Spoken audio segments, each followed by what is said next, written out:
वहां पर आप जाओगे ना तो आपको ऐसा लगेगा कि जिम के अंदर बॉडी बिल्डिंग के अलावा कुछ चलता ही नहीं है फिटनेस इंडस्ट्री में।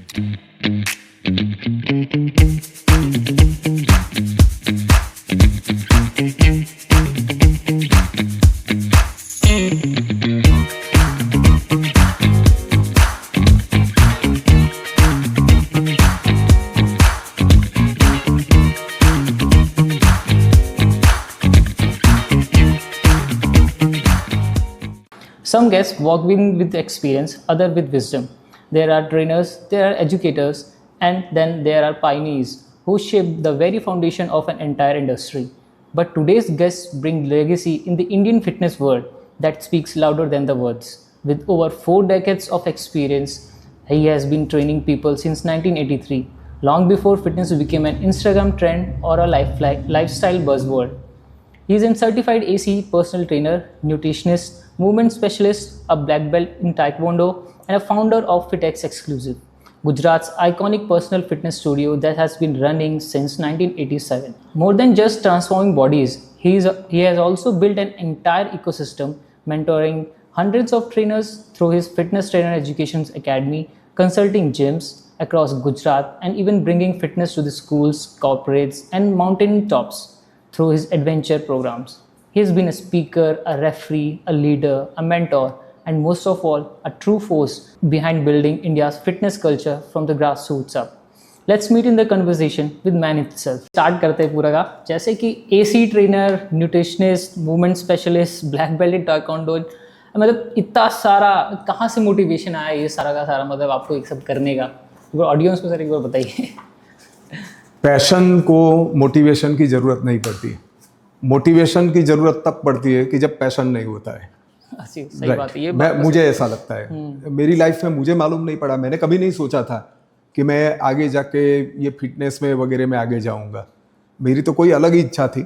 मैं छोटा था तब मुझे सन्यासी होना था, तो वो तो नहीं किया, पर धीरे धीरे धीरे धीरे इस तरफ डाइवर्ट हो गया, क्योंकि मैं यही करता रहा। बचपन से मैं ये करता हूँ, मुझे पैशन था।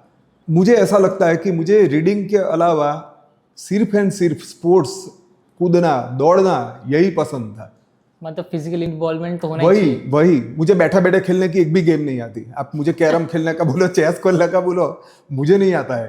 तो खड़े खड़े आप बोलो तो कोई भी कुछ चीज कर दूंगा, है ना। तो मतलब पैशन तो सर एकदम पैशन करता ही है सर। जैसे कि अब आप से बात करें पीछे से, मतलब देखते हुए हम आ रहे हैं कि फिटनेस इंडस्ट्री पहले कैसे थी आपके टाइम पे। Definitely 4 decades not an a short time, बहुत टाइम होता है। आप इतने पीछे से आ रहे हैं, देखते हुए हर चीज़ को चेंज होते हुए।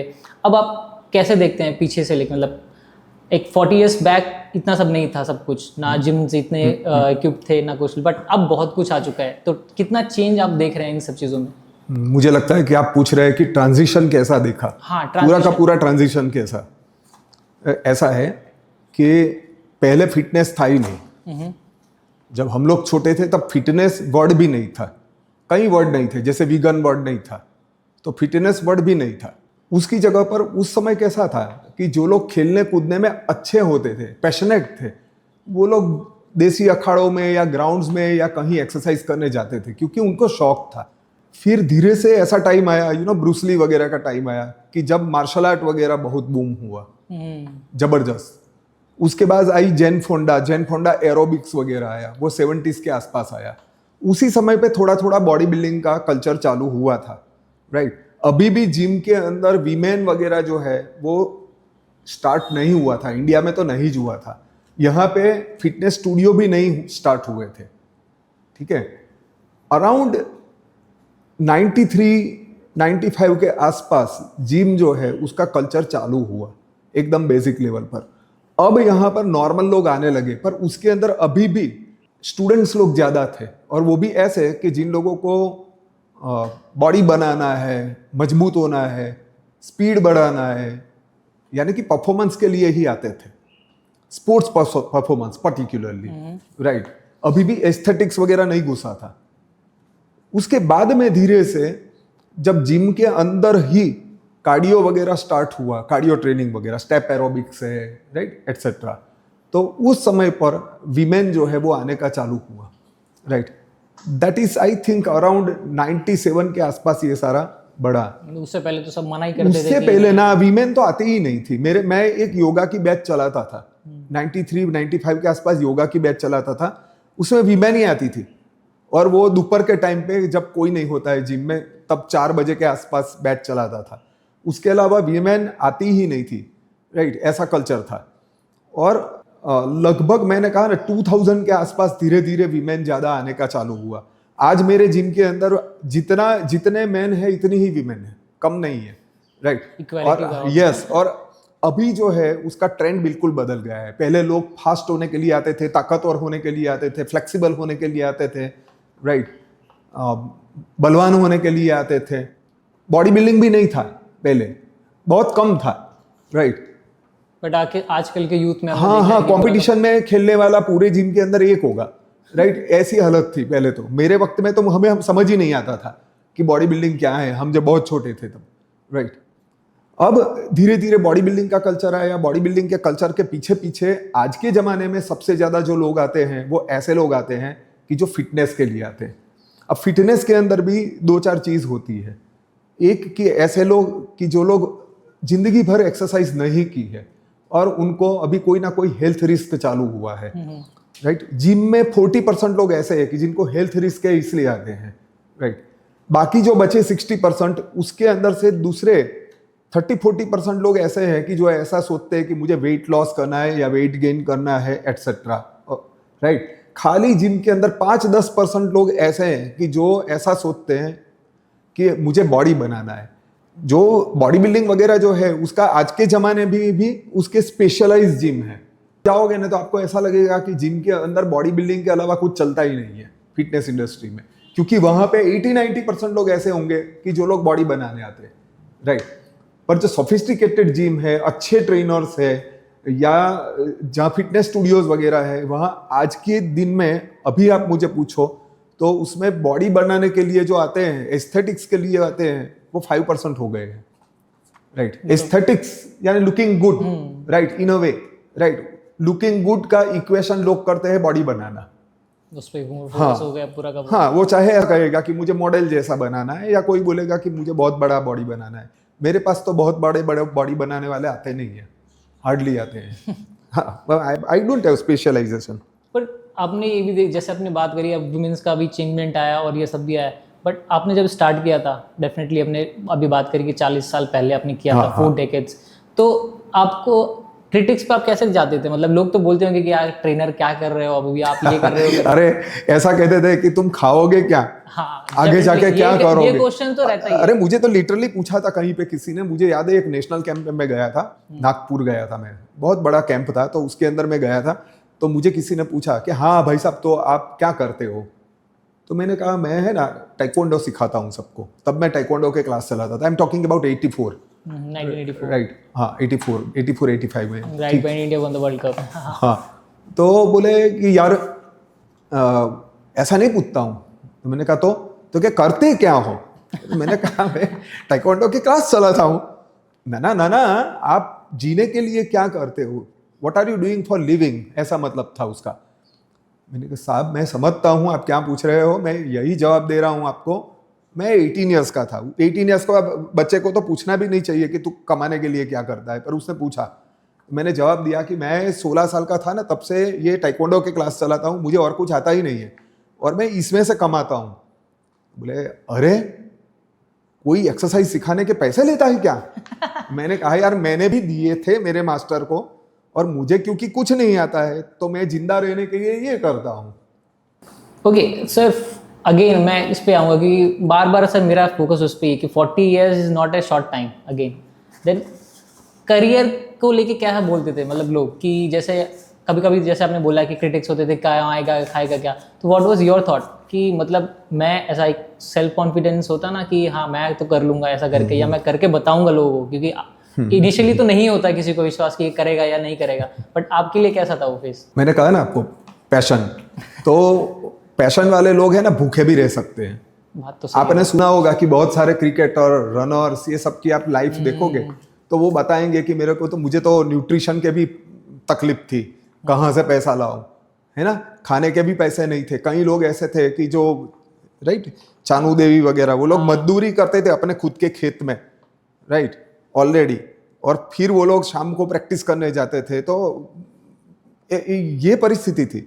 अब मेरी ये परिस्थिति नहीं थी, क्योंकि मैं ऐसा फैमिली में से आता था कि मुझे ये खाने पीने की तकलीफ तो नहीं थी, पर मैं थोड़ा क्रैक था, राइट। तो मैं घर पे नहीं रहता था, मैं अकेला रहता था, ठीक है।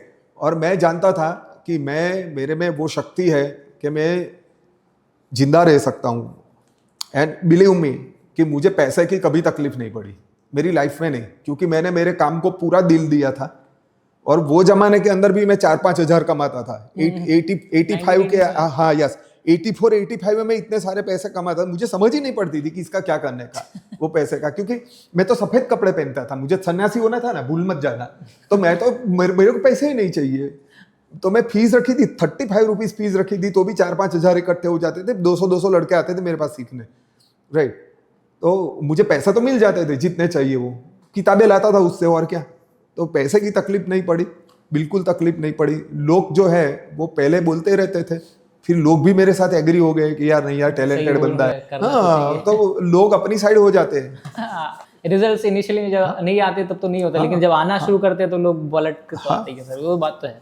बट सर, अगर आपको चांस मिले वापस जाने का, बैक टू 4 decades, तो क्या आप वापस सेम पाथ को चूज करोगे, या फिर कोई और चूज, मतलब नहीं ये नहीं करना, कुछ और ऐसा कुछ मन में? आई डोंट थिंक, क्योंकि मुझे इसमें ये जो काम करता हूँ उसके अंदर जो फ्रीडम मिलती है ना, दूसरी चीजें करने की, अपनी तरह से जीने की जो फ्रीडम मिलती है, जो मुझे हेल्थ मिली है, जो मुझे इसके रिवॉर्ड्स मिले हैं, मुझे शक है कि बाकी की कोई प्रकार की लाइफ में से मुझे मिलता। एक मेरा सपना था, मैंने शुरुआत में बता दिया, तो वो भी मैं इस लाइफ में रह के वो सब चीजें भी मैं कर सकता हूँ। मैं थोड़े टाइम योगाश्रमों में वगैरह चला गया था बीच में, काफी समय में रहा वहां पे, पर वहां पे भी मैंने देखा, राइट, कि बाकी की अपनी जनरल लाइफ है उसके जैसा ही है। तो मेरा उसका मोह जो था वो छूट गया था। मुझे कोई पूछता कि आप क्या करते इसके अलावा, तो मैं सन्यासी बन जाता, राइट। पर वो उसका मोह मुझे छूट गया था आश्रमों में रह के, क्योंकि अपने जैसे ही है सारे लोग, राइट। तो उससे अच्छा ये है, ये जिंदगी तो मैं बदलूंगा नहीं भाई। वैसे आपके इन्फॉर्मेशन के लिए बता दें, सर अभी 60+ है सर, एग्जैक्ट एज आपकी 61 कंप्लीटेड, 61 एंड हाफ, तो बहुत ही ज़्यादा फिट है सर उसके हिसाब से। तो अच्छा सर, एक चीज़ जैसे मेरे के अभी मैंने आपसे बात करते हुए मेरे को एकदम से आया कि जैसे हम एक चीज़ें का कोई भी ट्रेनिंग कर रहे हैं, फिजिकली कर रहे हैं, और आपका एक्सपीरियंस भी है इतना सारा, तो आपने वो चीज़ें क्या क्या ऐसी मतलब चीज़ें सीखी आप बता सकते हैं आप, जो एक टेक्स्ट बुक में अगर इंसान पढ़ेगा, अगर मैं एज अ इंडिविजुअल हूँ, मैं पढ़ रहा हूँ, बट मैंने वो चीज़ें मैं टेक्स्ट बुक से नहीं सीख सकता, जो एक फिजिकल ट्रेनर से आपसे इतना टाइम करने के बाद, एक्सपीरियंस लेने के बाद सीख सकता हूँ, तो क्या डिफरेंस होगा? यही लाइन के अंदर, फिटनेस की लाइन के अंदर, हाँ, है ना।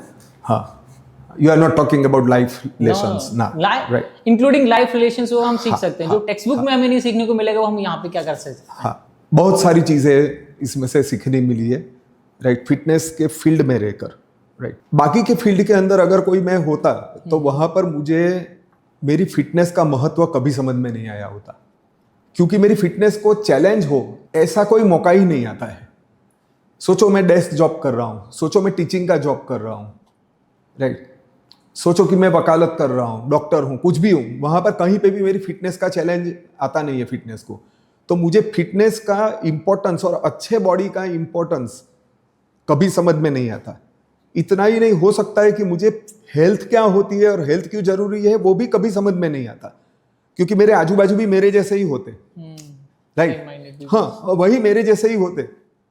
तो एक तो मुझे ये है, राइट, कि फिटनेस और हेल्थ का महत्व ये लाइन में रह के समझ में आया। दूसरा, मुझे ये समझ में आया कि ये हेल्थ एंड फिटनेस जो है वो डिसिप्लिन के बिना आता नहीं है, राइट, क्योंकि वो बार बार रिपीट करने वाली चीज है। आप बोर हो, आप कैसे भी हो, आपको करना है, राइट। तो इसमें से एक तो डिसिप्लिन सीखना मिला, यानी डिसिप्लिन के साथ दूसरी चीज आती है कंसिस्टेंसी, राइट। कंसिस्टेंसी डिसिप्लिन के बिना नहीं आती। कंसिस्टेंसी सब बोलते हैं, बरोबर है, राइट, लेकिन पैशन और डिसिप्लिन, वो दो चीज जो है कंसिस्टेंसी से बड़ी है, उससे कंसिस्टेंसी से बड़ी है, ऐसा मैं मानता हूं। तो वो भी मुझे यही लाइन के अंदर सीखना मिला। ऐसा ट्रेनर मुझे जो एक्सपीरियंस मैंने किया, जो मैंने अलग अलग चीजें सिखाई है, मुझे तो एक ऐसा ही बता रहा हूँ आपको कि मैंने बहुत अलग अलग चीज़ें लोगों को सिखाई है। कोई ऐसा होगा बंदा कि जिसने सबको फिटनेस सिखाई होगी, कोई ऐसा होगा कि जिसने 40 साल तक योगा सिखाया होगा, कोई ऐसा होगा कि जिसने 40 साल तक क्रिकेट सिखाया, कोई ऐसा होगा कि जिसने 40 साल तक स्केटिंग सिखाया, राइट। पर मैंने martial art, yoga, skating, table tennis, gymnastics, all round performance. हाँ, मैंने ये सारी चीजें सिखाई है। तो ये सिखाते सिखाते मैंने देखा कि लोग जो होते हैं वो अलग अलग प्रकार के होते हैं, और अलग अलग प्रकार के लोगों को सिखाने के लिए आपको अलग अलग तरीके से अप्रोच लाना पड़ता है, राइट। तो मैं ये सीखा, सिखाते सिखाते मैं ये सीखा कि एक ही चाबी से सारे ताले खुलते नहीं हैं, और हर व्यक्ति दुनिया में अलग है। इसलिए हर व्यक्ति जो है उसके साथ आप जब काम करते हो तब आप एक ही प्रकार का व्यवहार या अपनी एक ही प्रकार की आदतों के आधार पर काम नहीं कर सकते। और उसका मतलब यह है कि दुनिया की हर व्यक्ति जो है वो यूनिक है। तो उसके साथ जब आप व्यवहार करते हो तो वो व्यक्ति को समझ के और उसके शू में पैर रख के विथ एम्पैथी आप काम करोगे, तभी आपके संबंध अच्छे रहेंगे और तभी वो व्यक्ति का विकास होगा और आपका भी विकास होगा। बिल्कुल सही सर, बिल्कुल सही। अभी सर जैसे आपने बात करी कंसिस्टेंसी और पैशन के बारे में जी, तो कंसिस्टेंसी इज मोर इम्पोर्टेंट और programming and gym I mean individual is more important? Consistency. क्यों? हाँ, ये बता दीजिए। प्रोग्रामिंग का इंपॉर्टेंस है, राइट। पर प्रोग्राम पिक्चर में कब आता है? प्रोग्राम पिक्चर में तब आता है खास। मैं कई बार सबको बताता हूँ, मेरे ट्रेनर्स को बताता हूँ और भी कई टीचिंग के अंदर वर्कशॉप में बताता हूँ कि देखो, सबसे पहले इंपॉर्टेंट चीज क्या है? आप जिम में गए तो आपके लिए सबसे इंपॉर्टेंट चीज कहाँ है? स्टार्ट किया, वो सबसे इंपॉर्टेंट है। स्टार्ट किया, उसके बाद दूसरी इंपॉर्टेंट चीज क्या है कि आप जिम में कम से कम 4-5 दिन जाओ एक वीक के अंदर, राइट। नया बंदा है, उसके लिए उसको तो प्रोग्राम में कोई समझ ही नहीं है।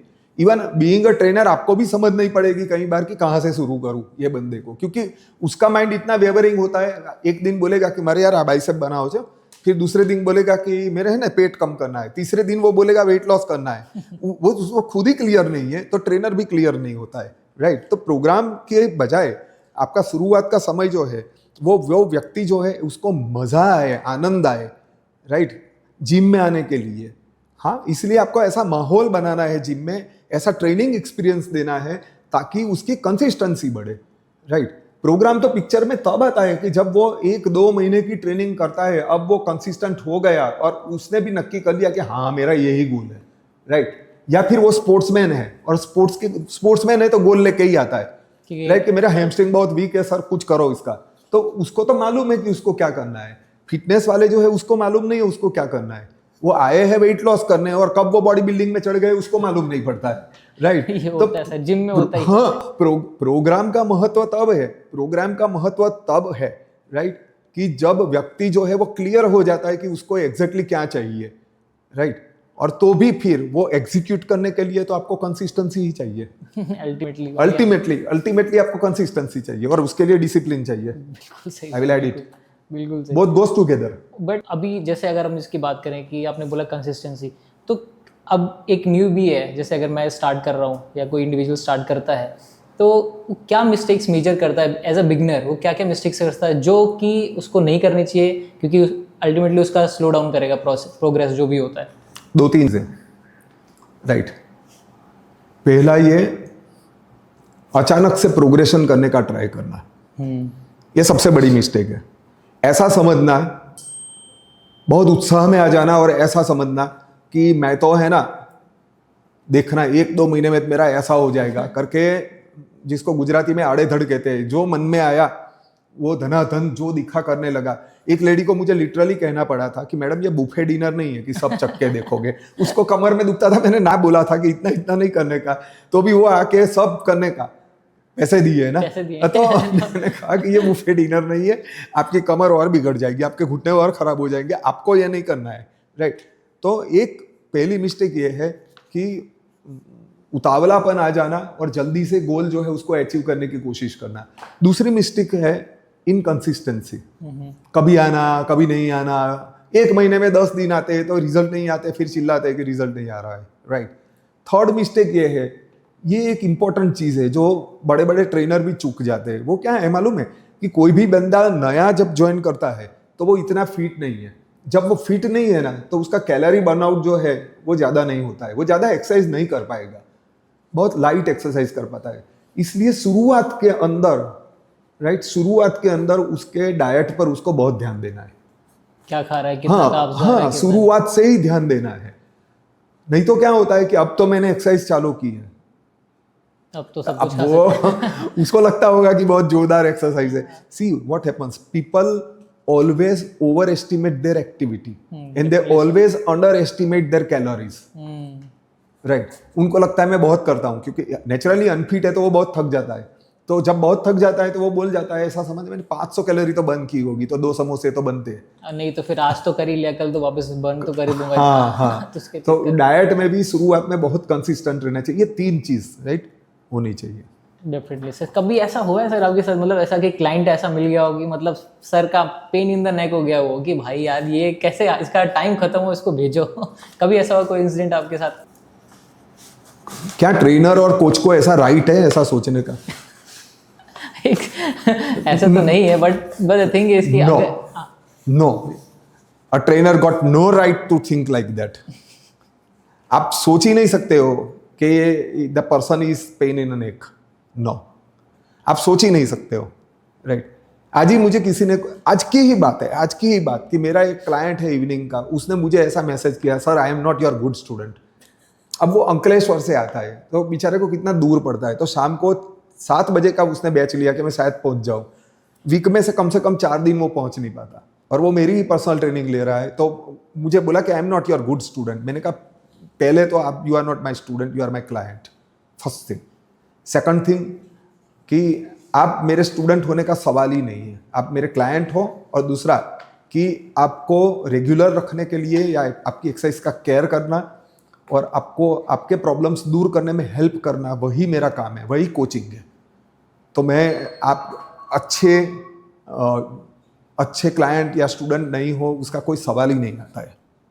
वो तो मुझे मोटिवेट करना है, and I have to break the barriers, उसके प्रॉब्लम दूर करने में उसको हेल्प करना कि क्या करेंगे, क्या स्ट्रेटेजी बनाते हैं, सर ये ऐसा कर सकते हैं, सर ऐसा कर सकते हैं, तो मेरा काम है।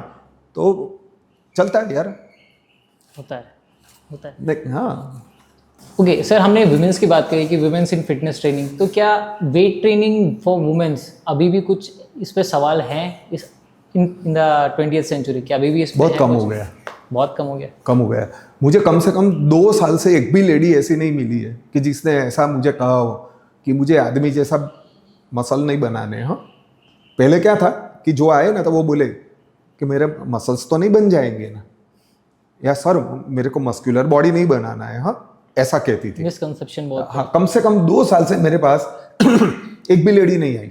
तो इसका मतलब सिंपली ये हुआ कि अब है ना, सिटी एरिया में कम से कम ये निकल गया है। मेरे पास तो नहीं आते, पहले बहुत आते थे, तो ये बहुत कम हो गया है। अभी वो लोग समझ गए हैं कि वीमेन के बॉडी के लिए भी वेट ट्रेनिंग, यानी वेट ट्रेनिंग शब्द गलत है, रेजिस्टेंस ट्रेनिंग बहुत इंपॉर्टेंट है।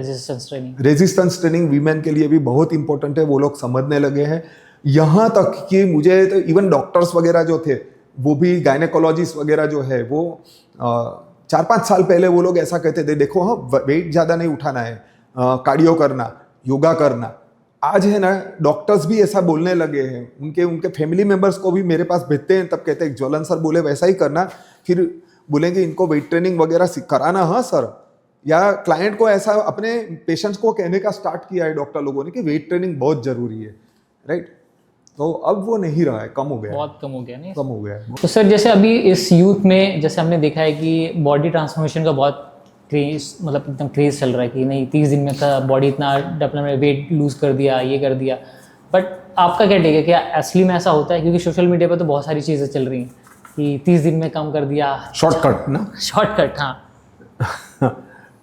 शॉर्ट बॉडी ट्रांसफॉर्मेशन का मतलब लोग बरोबर समझ नहीं पा रहे। बॉडी ट्रांसफॉर्मेशन पॉसिबल है, लेकिन उसके लिए अगर उसको राइट वे में किया जाए तो वो फायदा करता है। अब इसमें ऐसा होता है कि बॉडी ट्रांसफॉर्मेशन के नाम पर कई बार जो है सीवियर डाइट पर चढ़ा देते हैं, या उनको ऐसे सप्लीमेंट पकड़ा देते हैं कि जो उनके लिए जरूरी नहीं है, बिल्कुल उसको लेने की जरूरत नहीं है वो, ठीक है, और उसकी वजह से लोगों को नुकसान हो सकता है। अब मैंने आगे कहा, वैसे लोग जो है ऐसे कई कैची जुमले रखते हैं कि लीन इन 90 डेज, इतना केजी लूज करो। लोग जाते हैं वहां पर, जाने के बाद मेहनत भी करते हैं और फिर एंड में फ्रस्ट्रेशन के अलावा कुछ हाथ में नहीं आता, क्योंकि ऐसा पॉसिबल नहीं है, राइट। और आप weight loss, severe weight loss वगैरह करने के लिए आप कोशिश करोगे तो उसमें आप तो फिटनेस तो गवा ही देते हो, यू लूज फिटनेस, समझते हो। तो आपका BMI, आपका BMR, बेसल मेटाबॉलिक रेट जो आपका है वो इतना गिर जाएगा क्योंकि मसल लॉस होगा वेट कम करने के चक्कर में। उनको लगता है कि हाँ हाँ, वो ज्यादातर वाटर लॉस और मसल लॉस है, वो फैट लॉस तो हुई ही नहीं होती है।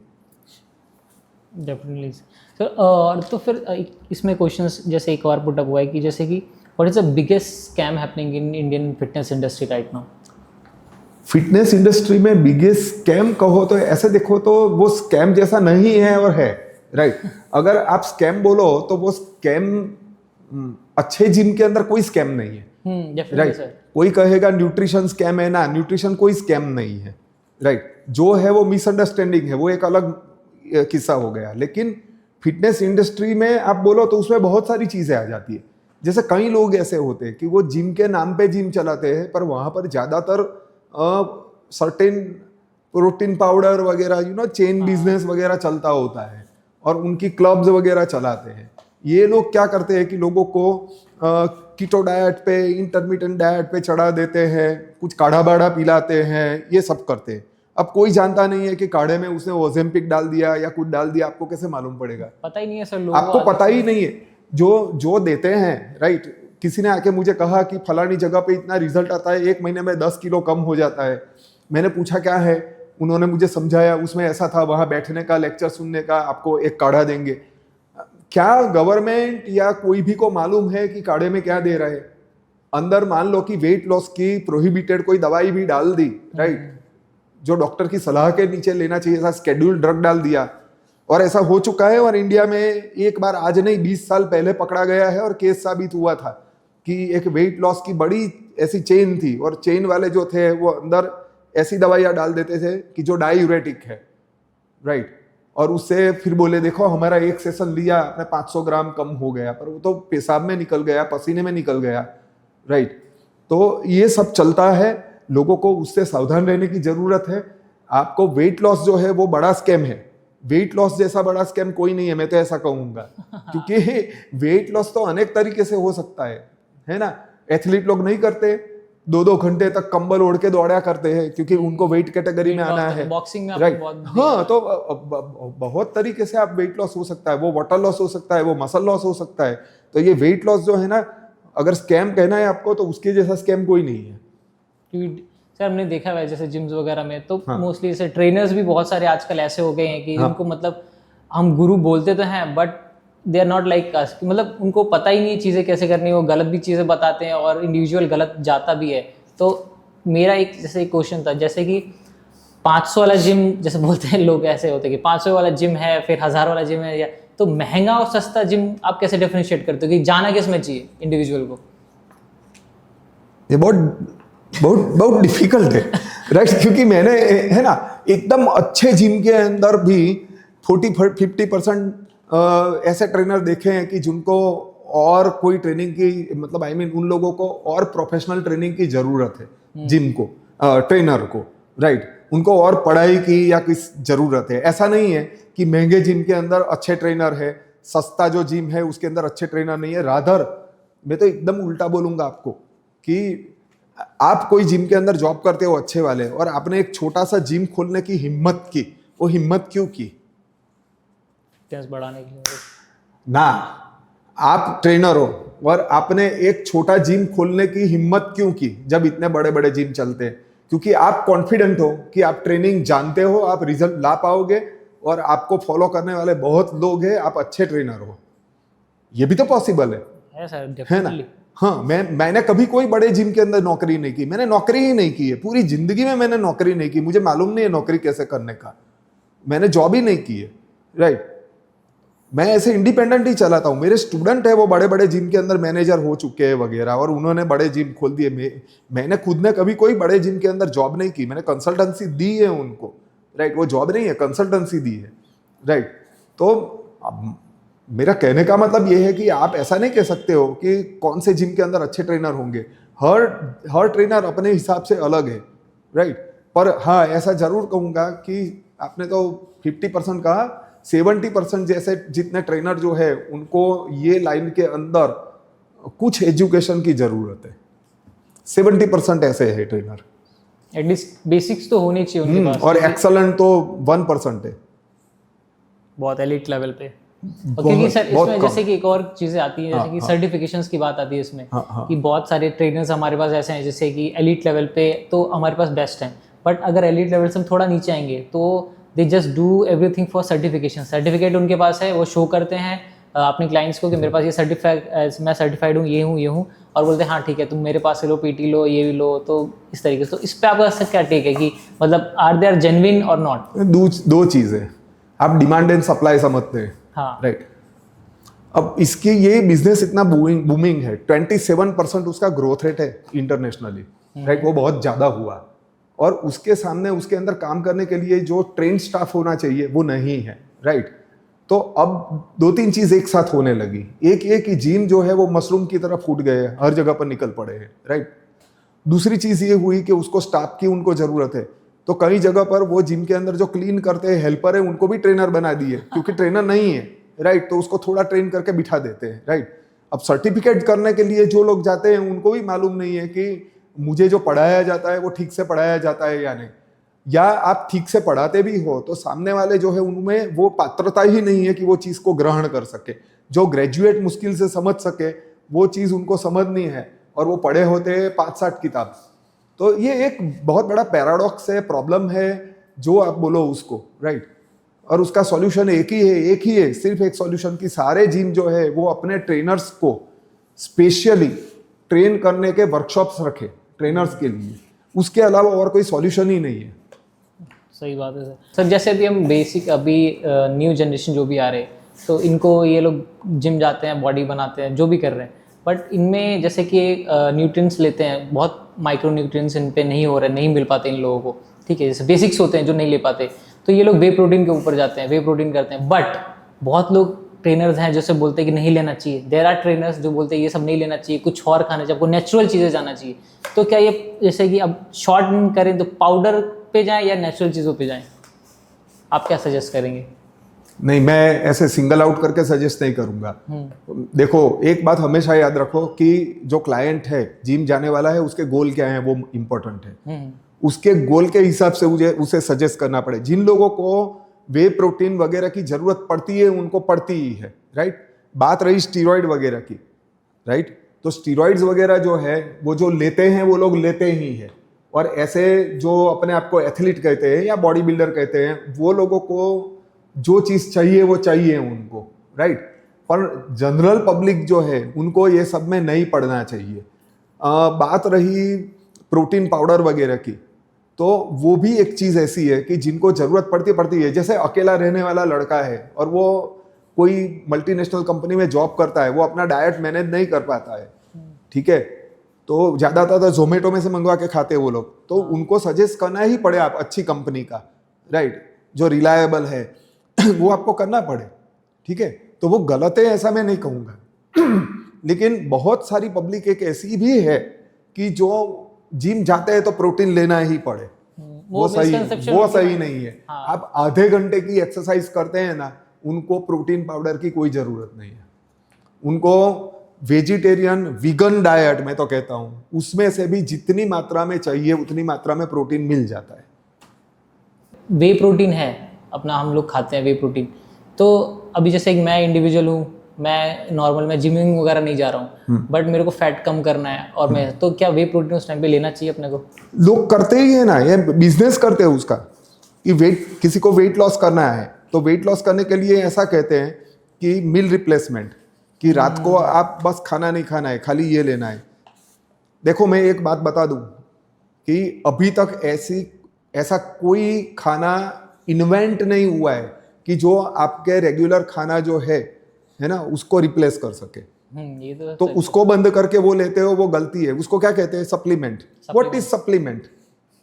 सप्लीमेंट मतलब पूरक। पूरक किसी चीज जो तुम्हें नहीं मिल रहा है तो वो चाहिए, नहीं तो उसकी जरूरत नहीं है, राइट। फिर रही बात वेट लॉस की। वेट लॉस का कोई भी प्लान आप लो, कोई भी प्रकार की डाइट मेथड लो, उसमें इवेंचुअली आपको करवाते हैं नेगेटिव कैलोरी बैलेंस, यानी आपकी कैलोरी कम करवाते। इवेंचुअली तो यही है, राइट, चाहे कोई भी मेथड हो। तो पोर्शन साइज कंट्रोल कर लो ना यार, कम खा लो। आप ये प्रोटीन के चक्कर में क्यों पड़ते हो? खोटा हर महीना 10-12 हजार खर्च कर रहे हो। उससे अच्छा ये है कि 6 से 10 हजार रुपये में एक अच्छा ट्रेनर हायर कर लो जो आपको अच्छा गाइडेंस दे, राइट। और फिर वो ट्रेनर आपको कहता है कि प्रोटीन लो, प्रोटीन लो, प्रोटीन लो, तो ट्रेनर बदल लो। सही बात है। सही बात है। ट्रेनर तो ऐसी कोई खाने की चीज नहीं होती कि जिससे वेट कम हो। कैलोरी डेफिशिएंट में हो ही नहीं सकता है यार। वही। ऐसी चीज कैसे हो सकती है कि जिससे वेट कम हो? खाने की चीज नहीं हो सकती है। खाना किसको कहते हैं? कि जिसमें कुछ कैलोरी है। Definitely sir. ओके सर, एक और मतलब एक क्वेश्चन था, जैसे कि बॉडी बिल्डर्स होते हैं, हाँ। तो क्या वो अच्छे जिम ट्रेनर्स बन सकते हैं कि नहीं बन सकते? बन सकते, बन सकते, राइट। बॉडी से क्या साबित करोगे? देखो, हमेशा ऑपोजिट इज ट्रू, ठीक है। अच्छे जिम ट्रेनर होने के लिए बॉडी होना जरूरी नहीं है बहुत अच्छा। एक शेप में तो हर बंदा होना चाहिए। मैं कोई डिशेप आदमी को कभी जॉब नहीं दूंगा, पेट वाले बंदे को मैं जॉब नहीं दूंगा, राइट। तो उसका खुद का तो फिटनेस होना चाहिए, पर हर अच्छे बॉडी वाला बंदा जो है वो अच्छा ट्रेनर हो ही नहीं सकता। उसी तरह से सच्चा ये भी सत्य है कि कोई बॉडी बिल्डर है वो अच्छा हो सकता है, राइट। हाँ, और कोई शेप में है और बॉडी बिल्डर नहीं है तो वो साबित ही नहीं है कि वो बहुत अच्छा ट्रेनर होगा, राइट, क्योंकि वो बॉडी बिल्डर नहीं है। तो बॉडी बिल्डर लोगों में कम बुद्धि होता है ऐसा सोचना वो गलत है। ऐसा नहीं है, राइट, ऐसा नहीं है। ओके सर, आपने बाई पास 40 इयर्स आपने बहुत सारे ट्रेनर्स को ट्रेन किया होगा, बहुत सारे इंडिविजुअल्स को ट्रेन किया, तो आपने क्या, अच्छा आप कांटेक्ट में भी होंगे बहुत सारे लोगों से, तो आपने क्या ऐसा नोटिस किया कि बहुत जो ट्रेनर्स हैं वो मोस्टली बिगिनिंग में क्या मिस्टेक्स करते हैं? बिगिनिंग में क्या मिस्टेक करते हैं? मैं थोड़ा स्पेसिफाई करवाना चाहता हूँ कि आप उनको मतलब अपने ट्रेनर के साथ क्या मिस्टेक करते हैं या बिजनेस में क्या मिस्टेक करते हैं? वो ट्रेनिंग मॉड्यूल में क्या बिजनेस करते हैं, मतलब मिस्टेक करते हैं। जस्ट एन एग्जांपल, अगर आपने मैं आपसे ट्रेन हुआ पूरा, मैं जा रहा हूँ, बट फिर मैं बेसिक मिस्टेक्स क्या कर सकता हूँ जो इनिशियली मुझे नहीं करना चाहिए अपनी ट्रेनिंग देते समय? हाँ, ओके। तो ज़्यादातर ट्रेनर्स जब ट्रेनिंग देते हैं उसमें मिस्टेक ये करते हैं कि गोल जो है, क्लाइंट का गोल जो है, राइट, वो जल्दी से उसको प्राप्त हो उसके लिए ट्रेनिंग प्रोग्रेशन में जल्दबाजी करते हैं, राइट। वो सबसे बड़ी मिस्टेक है। उनको क्लाइंट का एक्सपीरियंस देख के, क्लाइंट का गोल देख के, क्लाइंट की कैपेबिलिटीज देखकर, क्लाइंट का कॉन्फिडेंस देखकर, वो सारी चीज़ों का लेवल देखकर प्रोग्राम डिजाइन करना चाहिए और क्लाइंट को क्रमशः धीरे धीरे प्रोग्रेशन करवाना चाहिए। Okay sir, how do you deal with the individual और स्टूडेंट्स और क्लाइंट्स? मतलब एक स्टूडेंट है और एक क्लाइंट है, तो उन दोनों को रिजल्ट फास्ट चाहिए होता है, तो आप उनसे डील कैसे करते हैं? स्टूडेंट, मेरे स्टूडेंट, कोई भी, मतलब आपके, मान चलिए, हाँ, आप एग्जाम्पल नहीं, मतलब स्टूडेंट की एज का बंदा, आप वो कहते हो? हाँ, मतलब स्टूडेंट एक, जैसे मेरे से, मतलब स्टूडेंट एक स्कूल गोइंग स्टूडेंट है, एक वो है, देन आपका एक क्लाइंट है जो मतलब ऑफिस वगैरह कॉर्पोरेट। ओके, समझ गया। How do you manage them? हाँ, दोनों का अलग है, राइट। माइंडसेट अलग होता है। हर बंदे का माइंडसेट अलग होता है। जो लोग प्रोफेशनल है उन लोगों को उनका स्वभाव देखकर, उनका एक्सपीरियंस देखकर वगैरह देखकर उसके साथ काम करते हैं। स्टूडेंट लोग जो होते हैं उनको ज़्यादातर उनके मन के अंदर एक प्रकार का पिक्चर होता है जो उन्होंने सोशल मीडिया में वगैरह में देखा है, राइट। तो उनको वो करना है, तो उनको भी धीरे धीरे तैयार करके उसको खास ये समझाते हैं कि ये पूरी जिंदगी तेरे को करना है, राइट। ऐसा सोचो, मैं ऐसे डील करता हूँ कि ऐसा मत समझो कि ये आपका शॉर्ट टर्म गोल है या बना के छोड़ दिया वगैरह। तो आपको ये लंबे समय तक करना है, तो उनका जो कंसिस्टेंसी वाला फाउंडेशन होता है ना, वो मैं स्ट्रॉन्ग करने की कोशिश करता हूँ। प्रोफेशनल लोगों को टाइम बहुत कम होता है, ऐसे लोग होते हैं कि जिनके पास बिल्कुल टाइम नहीं है। तो प्रोफेशनल एडल्ट्स वगैरह जो है, उनका टाइम, उनका स्वभाव, ये सब देखकर डील करना चाहिए। How do you teach trainers to communicate, not to just instruct? मतलब वो ट्रेनिंग तो देते हैं, बट कभी कभी क्या होता है, ट्रेनिंग देते समय वो कुछ एक्स्ट्रा ऐसा चीज़ें बोलने लगते हैं जिसको कभी कभी क्लाइंट नहीं होता है कि ये नहीं होना चाहिए, साहब को लगता है ये चीज़ें नहीं होनी चाहिए। अगर ट्रेनर है तो उसको ट्रेनर की तरह ही बिहेव करना चाहिए, उसी तरीके से उसको बात करना चाहिए। तो आप कैसे इसको देखते हैं सर? ट्रेनर्स जो मेरे पास जो स्टडी के लिए आते हैं ना, उनको मैं कर सकता हूँ, या मेरे वर्कशॉप होते हैं उनको कर सकता हूँ। तो उनको हम लोग क्या रोल प्ले वगैरह मेथड से कोशिश करते हैं समझाने की कि आप ट्रेनर हो तो आपको कैसे बिहेव करना चाहिए। उन लोगों को एक फॉर्मेट दिया जाता है कि ये फॉर्मेट में आप इस तरह से काम करोगे, क्लाइंट के साथ किस तरह से बात करना है, किस तरह से खड़ा रहना है, कैसे इंस्ट्रक्ट करना है, कैसे पॉजिटिव फीडबैक देना है। ये सारी चीज़ें जो है वो हम ट्रेनर लोगों को सिखाते हैं ताकि वो एक स्ट्रॉन्ग कम्युनिकेशन अपने क्लाइंट के साथ कर सके, क्योंकि कम्युनिकेशन बहुत ही इंपॉर्टेंट पार्ट है ट्रेनिंग का। Yes sir, definitely sir. हाँ, ओके। एंड सर, आप कोई 20 ईयर का बच्चा जो अभी जस्ट फिटनेस स्पेस में घुस रहा है, तो आप उसको क्या एडवाइस देना चाहेंगे? Any special? वो ट्रेनर बनना चाहता है? Yes, sir. यस। तो एक नया लड़का है कि जिसको एक्सरसाइज उसका अगर पैशन है, बराबर, और वो ट्रेनर बनने आ रहा है, तो मैं उसको एक ही चीज़ पूछूंगा कि क्या ये फिटनेस ट्रेनिंग है और फिटनेस का वर्ल्ड जो है, क्या ये तुम्हारा पैशन है? अगर तुम्हारा पैशन है तो ही इसमें आओ।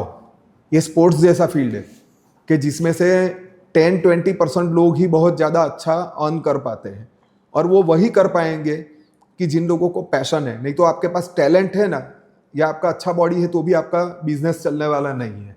तो ट्रेनर बनना चाहते हो तो आपके अंदर पैशन है तो ही ये करो, क्योंकि आपको सीखना पड़ेगा बहुत, आपको टाइम लगेगा ऊपर आने में। ये कोई मल्टीनेशनल कंपनी की जॉब नहीं है कि आप एंटर हुए और आपको 50,000 लाख रुपया दे दिया, राइट?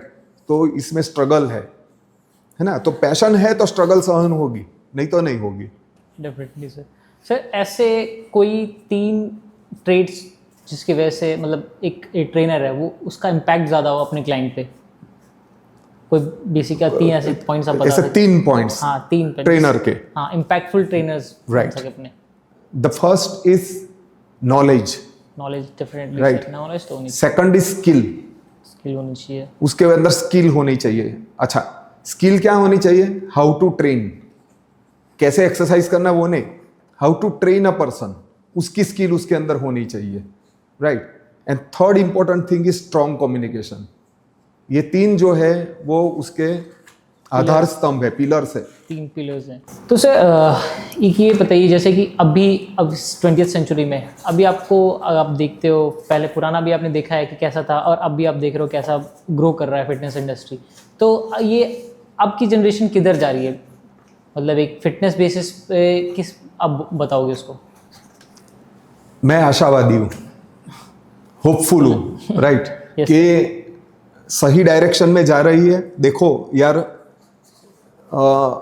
एक बहाव होता है ना, तो उसके अंदर थोड़ा कचरा भी जाता है, तो वो हमें दिखता है, लेकिन जो भी हो रहा है वो धीरे धीरे धीरे धीरे और अच्छा होता जाएगा। अभी आपको कुछ भी लगो, कोई भी गलत रास्ते पर ये चीज़ जा नहीं रही है। फ्यूचर के अंदर फिटनेस इंडस्ट्री बहुत ऊपर आने वाली है, और अभी बहुत सारे एजुकेटेड लोग जो है वो भी ये बिजनेस में आ रहे हैं। तो इसका रिफाइनमेंट नक्की है, राइट? आगे जाके इसका और रिफाइनमेंट होगा इंडिया के अंदर। तो इसका रास्ता तो सही है और वो सही रास्ते के अंदर जा रही है। हाँ, कई लड़के जो होते हैं वो ऐसे सपने देखते हैं और उसके अंदर आते हैं उसके अंदर, और फिर मालूम नहीं अचीव कर पाते हैं, नहीं कर पाते, वो उनका प्रॉब्लम है। पर पूरी फिटनेस इंडस्ट्री जो है वो अभी एक बहुत अच्छे रास्ते जा रही है, उसको साइंटिफिक सपोर्ट भी मिल रहा है, और उल्टा अभी तो हेल्थ प्रोफेशनल वगैरह के भी सपोर्ट बहुत बढ़ रहा है, इसलिए ये स्ट्रांग जा रही है। Okay, so how do you stay updated to this industry? Because things are getting changed in every 2 to 3 years. 2 से 3 साल में तो चेंज हो ही जाता है, कुछ ना कुछ नया ट्रेंड आ जाता है। तो आप अपने आप को कैसे इसमें अपडेट रखते हो कि नहीं यार इसमें तो रखना पड़ेगा ऐसा करके? आपको नज़र रखनी पड़ती है. If you are into any business you have to keep your eye, right. और दूसरा, आपका कोई ना कोई चीज़ होगी कि जो आपके पास ही है, दूसरे के पास नहीं है, राइट. तो जो आपके स्ट्रॉन्ग पॉइंट्स, स्ट्रॉन्ग ट्रेट्स होती है, आप बिजनेस करते हो ये फील्ड में, तो आपका जो पूरा का पूरा भरोसा जो होता है वो आपकी जो स्ट्रेंथ है उसके ऊपर होता है. तो उसके ऊपर ध्यान देना है, उसको और स्ट्रॉन्ग करना है, और दूसरी अपॉर्चुनिटीज़ है उसके ऊपर नज़र रखना है, और उसके लिए ज़रूरी मेहनत करना है. ये करना पड़े. ओके सर, नेक्स्ट क्वेश्चन अगर हम आते हैं तो जैसे कि what is your bold prediction for this upcoming generation into the fitness world? कोई ऐसा कि नहीं ये चीज़ हो सकती है या ये चीज़ करनी चाहिए इनको, आने वाले जो फ्यूचर जनरेशन है हमारी?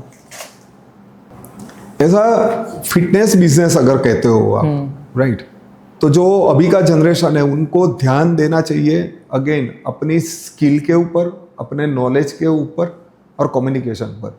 ये 3 चीज़ों ऊपर उनको ध्यान देना चाहिए. और जब भी वो लोग सर्व करते हैं क्लाइंट को, तो उन्होंने अपने इंटरेस्ट से ज़्यादा अपने क्लाइंट जो है उसके इंटरेस्ट के अंदर काम करना चाहिए. मैं क्या कमाऊंगा वो तो है, राइट, उसके अंदर क्लैरिफिकेशन होना चाहिए. लेकिन मैं जो काम देता हूं तो उसके अंदर मुझे अच्छी सर्विस देना है, और उसके लिए जो भी ज़रूरी नॉलेज वगैरह है वो मुझे प्राप्त करने की कोशिश करनी चाहिए. तो thank you for watching this podcast till the end. अब आपको 3 छोटे से काम करने हैं. सबसे पहले आपको ये पॉडकास्ट से मिनिमम के अपने फ्रेंड्स फैमिली ग्रुप में शेयर करना है, जिससे कि उनको इस स्पोर्ट्स के बारे में पता लगे, क्योंकि बहुत सारी ऐसी चीज़ें हैं जो उनको नहीं पता होती हैं. तो शायद इस पॉडकास्ट को देख के उनको कुछ आइडिया लगे, कुछ नया पता लगे. दूसरा स्टेप, आपको ये पॉडकास्ट लाइक शेयर सब्सक्राइब ज़रूर करना है, क्योंकि आपका एक लाइक शेयर और सब्सक्राइब हमें हेल्प करता है, मोटिवेट करता है नए नए प्रोफेशनल को स्पोर्ट्स डिसिप्लिन से लेकर आने में, उनसे बात करने में, उनके बारे में जानने में. तीसरा ये, अगर आपको इस पॉडकास्ट को देख के कोई सजेशंस हैं, कोई आपको कुछ चीज़ आगे लगी, कुछ चीज़ ख़राब लगी या अच्छी लगी, तो ज़रूर आप कमेंट बॉक्स में कमेंट करिएगा, जिससे कि हमें जय हिंद.